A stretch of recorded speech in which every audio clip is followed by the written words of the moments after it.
आप सभी को प्रेज द लॉर्ड।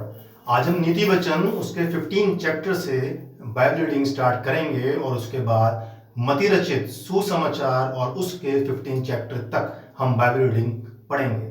मैं फ्रांसिस जोसेफ और मेरी टीम की तरफ से बाइबल रीडिंग हिंदी ऑडियो में मैं आप सभी का स्वागत करता हूं। आइए हम प्रार्थना करें। धन्यवाद धन्यवाद धन्यवाद महान सामर्थ्य खुदा, तेरा धन्यवाद करते हैं प्रभु कि खुदावन तूने एक बार फिर मौका दिया पिता परमेश्वर की हम बाइबल रीडिंग कर सके। खुदा उन्हें पिता परमेश्वर जो वचन पढ़ा जाए सुना जाए खुदावन उस पर आप अपनी बड़ी आशीष भरा हाथ रखें। इस प्रार्थना को मांगता हूँ यीशु मसीह के नाम से, आमीन। नीति वचन और उसका 15 चैप्टर। कोमल उत्तर सुनने से गुस्सा ठंडा हो जाता है, परंतु कटु वचन से क्रोध भड़क उठता है। बुद्धिमान ज्ञान का ठीक बखान करते हैं, परंतु मूर्खों के मुंह से मूर्खता उबल आती है। यहोवा की आंखें सब स्थानों में लगी रहती हैं, वह बुरे भले दोनों को देखती रहती हैं। शांति देने वाली बात जीवन वृक्ष है, परंतु उलटफेर की बात से आत्मा दुखित होती है। मूढ़ अपने पिता की शिक्षा का तिरस्कार करता है, परंतु जो डांट को मानता वह चतुर हो जाता है। धर्मी के घर में बहुत धन रहता है, परंतु दुष्ट के उपार्जन में दुख रहता है। बुद्धिमान लोग बातें करने से ज्ञान को फैलाते हैं, परंतु मूर्खों का मन ठीक नहीं रहता। दुष्ट लोगों के बलिदान से यहोवा घृणा करता है, परंतु वह सीधे लोगों की प्रार्थना से प्रसन्न होता है।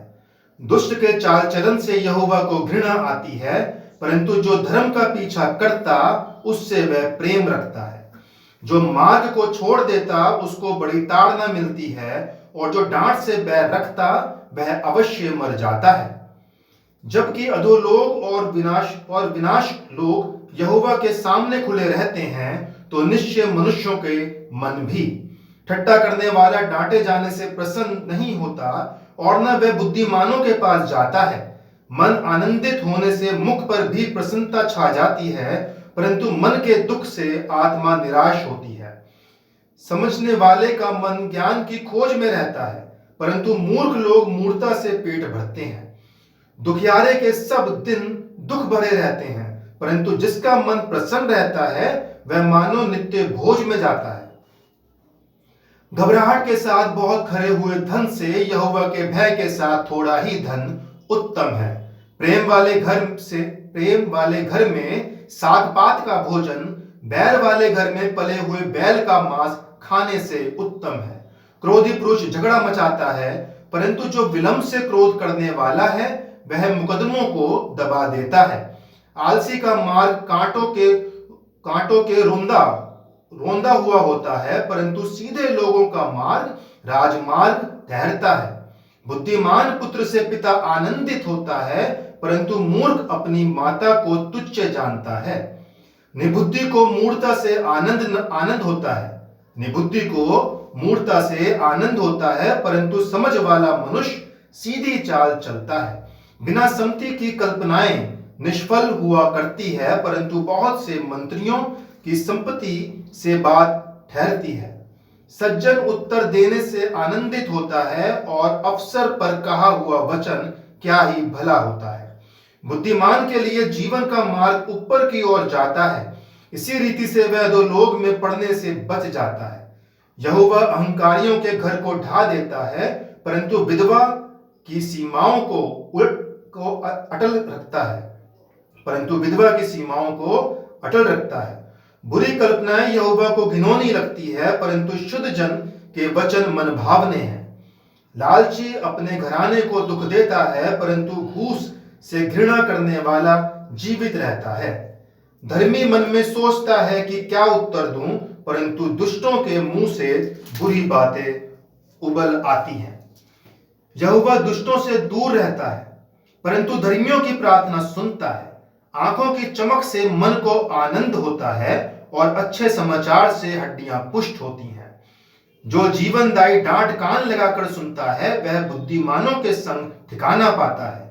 जो शिक्षा को सुनी अनसुनी करता वह अपने प्राण को तुच्छ जानता है, परंतु जो डांट को सुनता वह बुद्धि प्राप्त करता है। यहोवा के भय मानने से शिक्षा प्राप्त होती है और महिमा से पहले नम्रता आती है। इसके बाद हम पढ़ेंगे मत्ती रचित सुसमाचार और उसका 15 चैप्टर। तब यरूशलेम से कुछ फरीसी और शास्त्री यीशु के पास आकर कहने लगे, तेरे चेले पूर्वजों की परंपराओं को क्यों टालते हैं कि बिना हाथ धोए रोटी खाते हैं? उसने उनको उत्तर दिया, तुम भी अपनी परंपराओं के कारण क्यों परमेश्वर की आज्ञा टालते हो?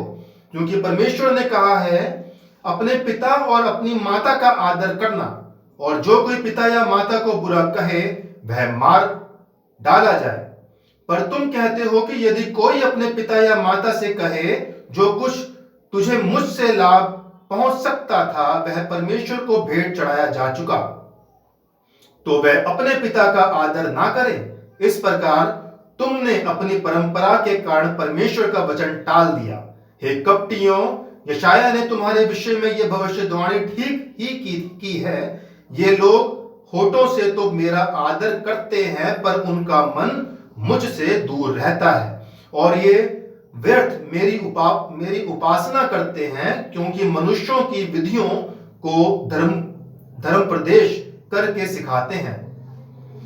तब उसने लोगों को अपने पास बुलाकर उनसे कहा, सुनो और समझो, जो मुंह में जाता है वह मनुष्य को अशुद्ध नहीं करता, पर जो मुंह से निकलता है वही मनुष्य को अशुद्ध करता है। तब चेलों ने आकर उससे कहा, क्या तू जानता है कि फरीसियों ने ये वचन सुनकर ठोकर खाई? उसने उत्तर दिया, हर पौधा जो मेरे स्वर्गीय पिता ने नहीं लगाया उखाड़ा जाएगा। उनको जाने दो, वह अंधे मार्गदर्शक हैं, और अंधा यदि अंधे को मार्ग दिखाए तो दोनों ही गड्ढे में गिर पड़ेंगे। ये सुनकर पतरस ने उससे कहा, यह दृष्टांत हमें समझा दे। उसने कहा, क्या तुम भी अब तक ना समझ हो? क्या तुम नहीं जानते कि जो कुछ मुंह में जाता वह पेट में पड़ता है और संडास से निकल जाता है, पर जो कुछ मुंह से निकलता है वह मन से निकलता है, और वही मनुष्य को अशुद्ध करता है। क्योंकि बुरे विचार, हत्या, परास्त्री गमन, व्यभिचार, चोरी, झूठी गवाही और निंदा मन ही से निकलती है। यही है जो मनुष्य को अशुद्ध करती है, परंतु हाथ बिना धोए भोजन करना मनुष्य को अशुद्ध नहीं करता।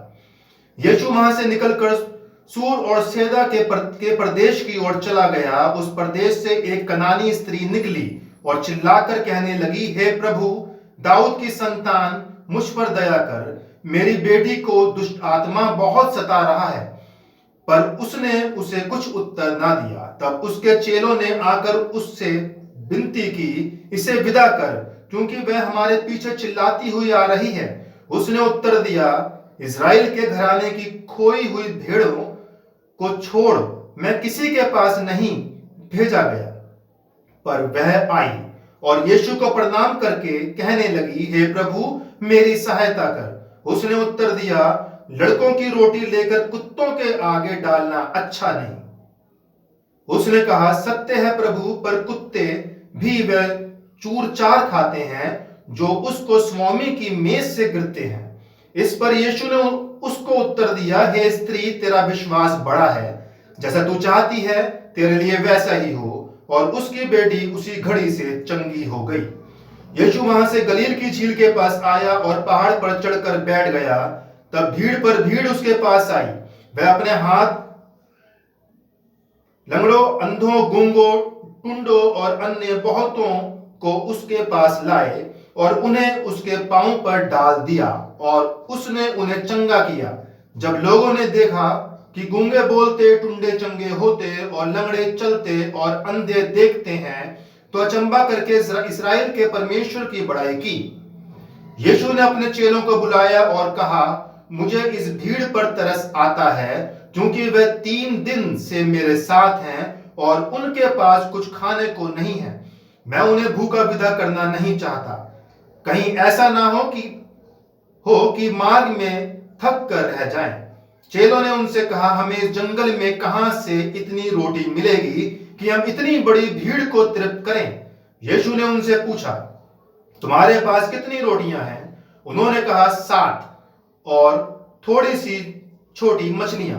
तब उसने लोगों को भूमि पर बैठने की आज्ञा दी और उन 7 रोटियों और मछलियों को लिया, धन्यवाद करके तोड़ा और अपने चेलों को देता गया, और चेले लोगों को इस प्रकार सब खाकर तृप्त हो गए। और चेलों ने बचे हुए टुकड़ों से भरे हुए 7 टोकरे उठाए। खाने वाले स्त्रियों और बालकों को छोड़ 4000 पुरुष थे। तब वह भीड़ को विदा करके नाव पर चढ़ गया और मगदन देश की सीमा में आया। परमेश्वर अपने वचन के पढ़े और सुने जाने पर अपनी बड़ी आशीष दे। आइए हम प्रार्थना करें। धन्यवाद धन्यवाद सुंदर वचन के लिए पिता परमेश्वर, जो खुदावन आपने हमें दिया मेरे प्रभु। आइए मेरे पिता परमेश्वर, आपसे प्रार्थना विनती करते हैं खुदावन कि जो वचन पढ़ा गया सुना गया प्रभु जो फलदायक हो। और मेरे पिता परमेश्वर, धन्यवाद करते हैं कि खुदावन तूने हमको संभाल के रखा, अपनी हिफाजत में रखा इस बड़ी महामारी से पिता परमेश्वर, कोविड, ओमिक्रॉन और जितने पिता परमेश्वर डिजीज जो आने वाली हैं या जो आ चुकी हैं खुदावन, तूने प्रभु जी हमको संभाला, अपनी हिफाजत में रखा। तेरा धन्यवाद करते हैं पिता परमेश्वर। खुदावन ये तेरा बड़ा प्यार है खुदावन। हम सब पिता परमेश्वर अपने अपने मनों में खुदावन दृढ़ निश्चय कर ले कि खुदावन हम कोई भी ऐसे गलत काम ना करें जिससे पिता परमेश्वर अपना खुश हो। और पिता परमेश्वर खुदावन, हम फिर से खुदावन को ऐसा बुरा काम करके खुदावन आपको एक बार फिर क्रूसीफाइड करें खुदावन, क्योंकि प्रभु तूने हमारे ही गुनाहों के कारण पिता परमेश्वर तू खुदावन सलीब पर चढ़ा खुदा। आए मेरे पिता परमेश्वर, खुदा होने दे कि पिता परमेश्वर आने वाले वक्त में, बचे हुए पहर में आप हमारे साथ हो, सबके साथ हो पिता परमेश्वर। एक एक जन को, जवान, बुजुर्ग, बच्चे, हर एक को खुदावन आपके हाथों में सौंपता हूँ खुदा। प्रार्थना विनती करता हूँ सबके साथ हो, सबके रहनुमा बने। इस प्रार्थना को मांगता हूं यीशु मसीह के सच्चे और जिंदे नाम से, आमीन।